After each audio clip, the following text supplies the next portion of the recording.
In the agricultural heartland of Wisconsin, residents are trying to save their farms and their way of life from sand mines. Driving the boom in sand mining is the controversial method of extracting natural gas from underground shale known as fracking.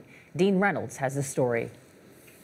At a packed town hall meeting in Arcadia, Wisconsin, representatives of the mining company All Energy sought to assure residents that a proposed 725-acre mine posed no risk. 6 seconds a week is the amount of blasting that we're going to do.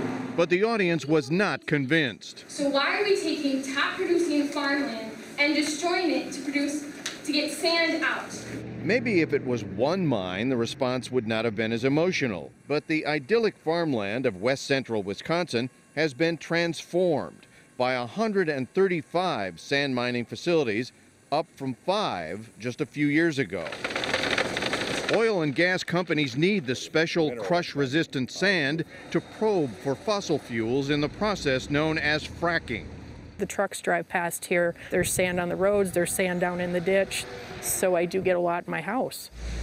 All that blowing sand is a health concern for Brenda Tabor Adams. Her farm is surrounded by 4 sand mines. After now dealing with it for a couple years, I am now starting to get some respiratory issues, I guess. Wheezing. It'll wake me up at night. Professor Crispin Pierce of the University of Wisconsin at Eau Claire has been sampling the air near 11 local plants and found elevated levels of dust with crystalline silica, which can cause cancer.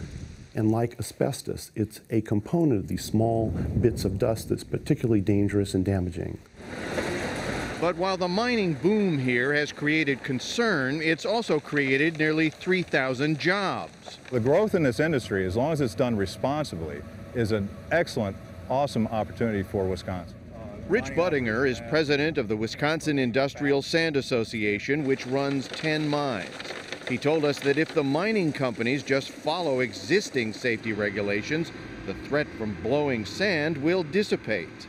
Water wagons are constantly watering down the roads. We have sprinkler systems on our stockpiles. Still, over the past 2 years, Wisconsin's Department of Natural Resources has issued 22 citations for non-compliance with environmental regulations to 21 different mining companies. And while the county board eventually rejected All Energy's plant for Arcadia, elsewhere in the state, there are few signs of a slowdown.